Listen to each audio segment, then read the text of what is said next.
Good morning guys. आज म इलाम जाँदैछु है। यहाँबाट 484 किलोमिटर रहेछ, तर आज युटेसम्म चाहिँ पुग्ने प्लान छ। अलिक ढिलो भइसक्यो, 8 भइसकेको छ बिहानको। सिन्धुली बर्दिवास हुँदै जाने हो। हेरौँ कहाँसम्म पुगिन्छ। मौसम हेर्दा चाहिँ पानी पनि पर्ला पर्ला जस्तो छ। आज सकेसम्म चाँडो जाने प्रयास गर्ने मेरो प्लान थियो, तर आज ढिलो भएर त्यस्तै पऱ्यो। सबजना रेसमा कुदे जस्तो लाग्ने कि यहाँबाट है छुटेपछि। अहिले त जाम छैन, त्यस्तो धेरै ट्राफिक छैन, त्यो भएर थोरै देखिन्छ। तर रियल जाममा चाहिँ लास्टै धेरै देखिने कि पुरै रेसमा गए जस्तो लाग्ने सबका सब।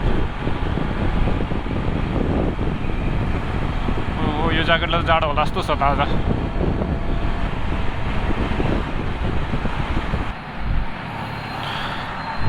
मान्छेहरू यसरी हिँड्दा पनि खुसी नै छन्। मान्छेको लाइफमा खुसी हुनुपर्ने रहेछ, अरू कुरा त्यस्तै हो।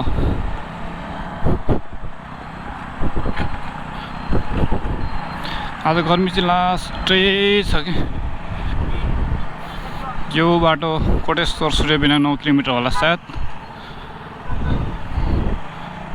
पहिले हामी हिँड्दाखेरि 2 घन्टा 3 घन्टा लाग्थ्यो पार गर्नलाई, अनि यो 6 लेनको सडक बनेपछि चाहिँ 10 मिनटमा कम्प्लिट गरिरहेको छौँ अहिले।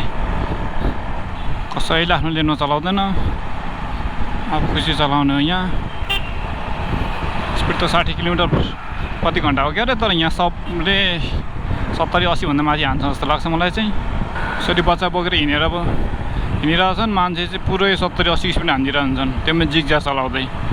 मान्छेहरूलाई डर छैन, अचम्म लाग्छ।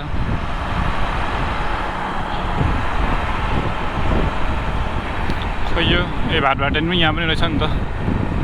त्यो कसको प्रचण्डको घर भन्छन् कि अरे, कसको हो घर पनि खासमा यो। हेर अर्को जाम।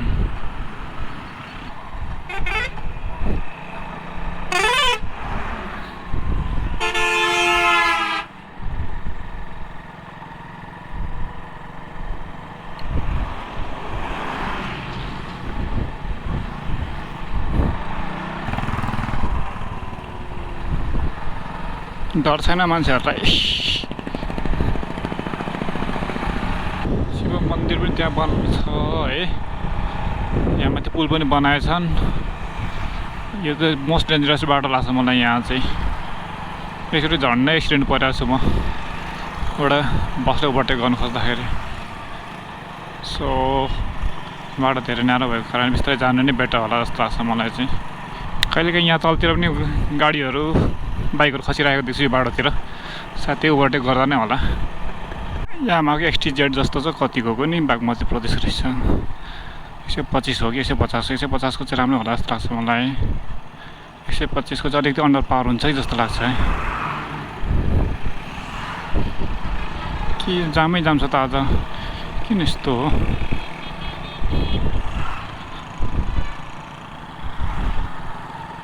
एक 160 को रहेछ यो त। यो बाइक चाहिँ अब किन्नु पर्ला जस्तो नेक्स्ट टाइम किन्दाखेरि चाहिँ। नेपालमा अफरोड बाइक नभइकन कामला होला जस्तो लागेन मलाई। अफरोड गर्नै मिल्दैन आफ्नो बाइकले। बाटो पनि पिच भन्नु मात्र जता त अफरोड जस्तो लाग्छ मलाई चाहिँ। बल्ल धुलीखेल आइपुग्यो।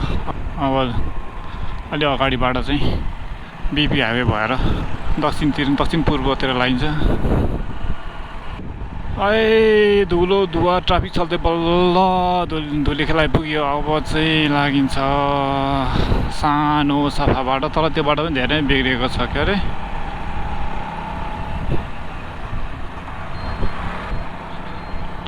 नर्थतिर चाहिँ चाइना जान्छ, अब साउथतिर हामी। के साह्रो स्पिड चलाउँछ यार ड्राइभरहरू पनि, के भन्ने।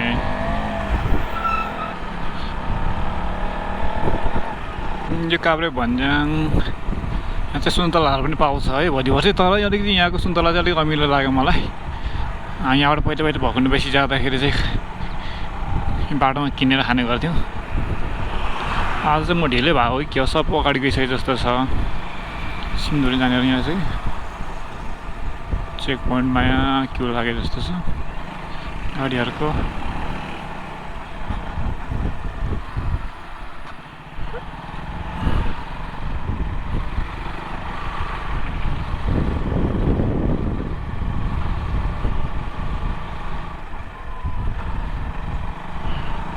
नमबुद्ध जाने हो राइटतिर चाहिँ।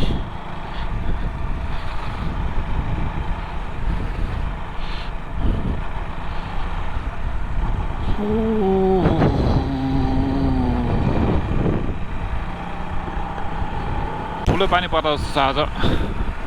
हिजो पनि यस्तै थियो तर हिजो त परेन। बाटोमा गाह्रो हुने हो कि क्या हो। मान्छेहरू के स्पिड चलाउँछ है बाइक पनि।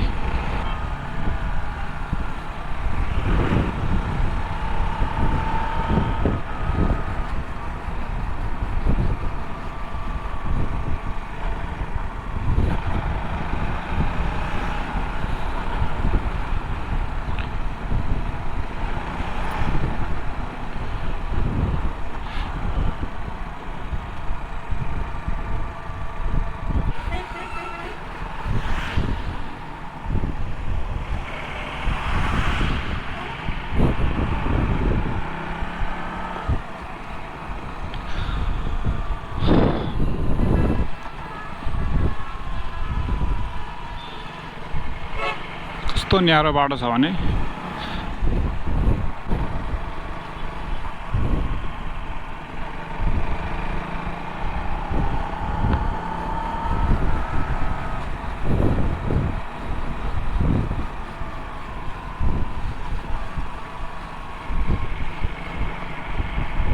बेसी आइपुग्यो।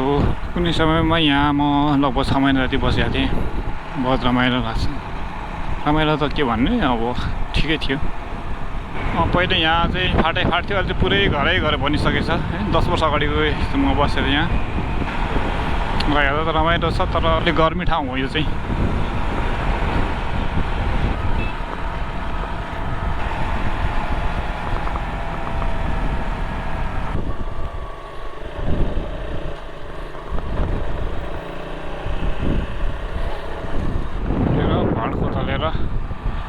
सब सकिसकेछ। पहिरो नगएर के जान्छ त अनि।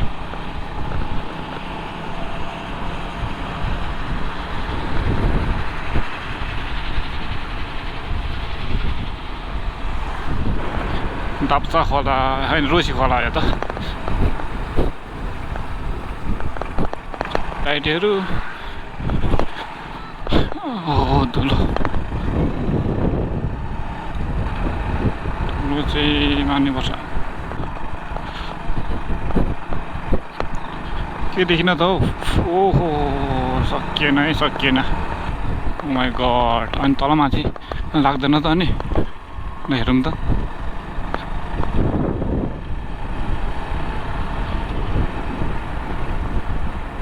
पाहाड खोतल्ने सकिसक्यो अब।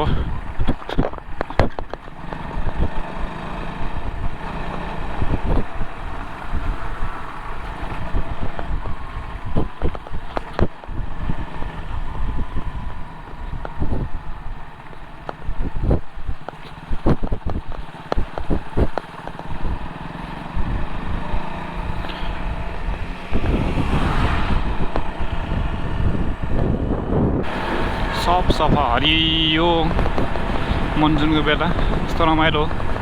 मात्र नदी मात्रै धमिलो हो कि।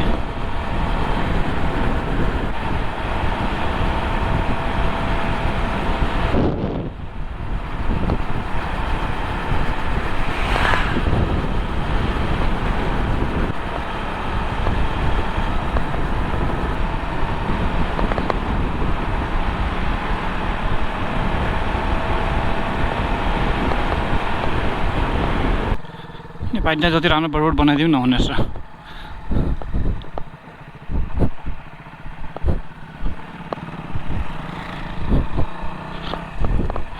यस्तो राम्रो बाटो पनि यस्तो बनाइदिएछ।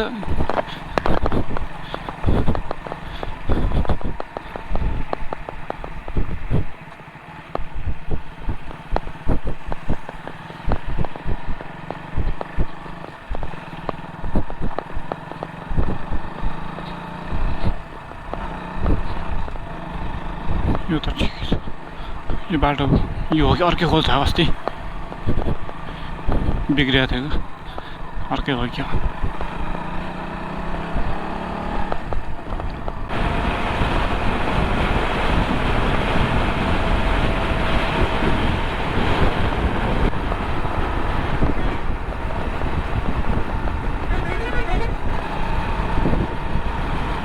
यो कहाँ जाने पुल हो? यो रामेछाप जाने पुल हो कि हो?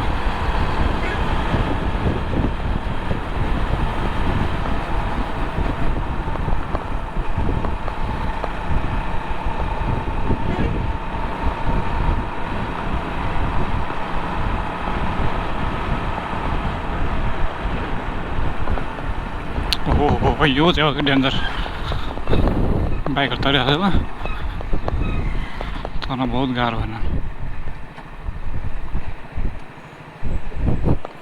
कसरी जाने होला यो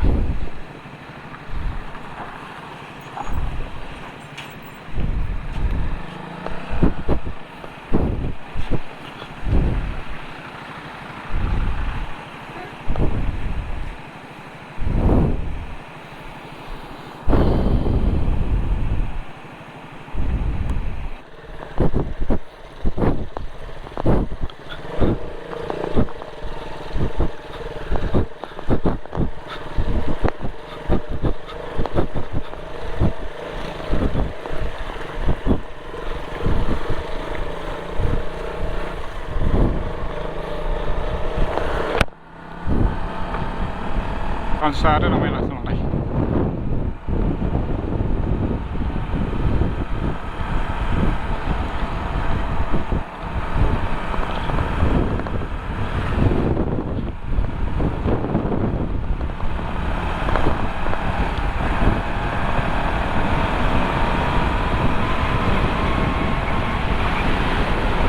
फेरि कति हो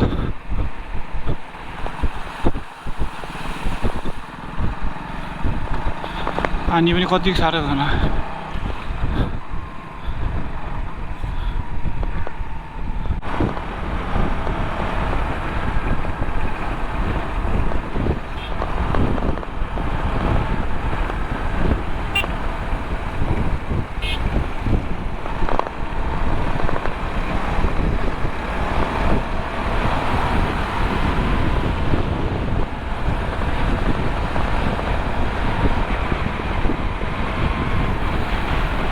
गाडी क्यू लागेको छ पास लिन क्यू लाग्यो हो कि किन हो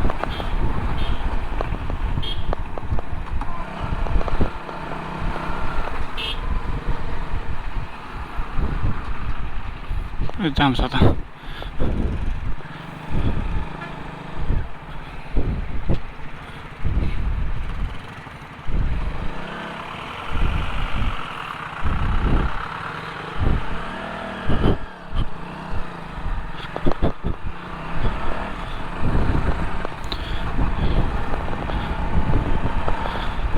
टाइम कार्ड यहाँबाट चाहिँ लिन्छन् क्या अरे पब्लिक ट्रान्सपोर्टहरूले चाहिँ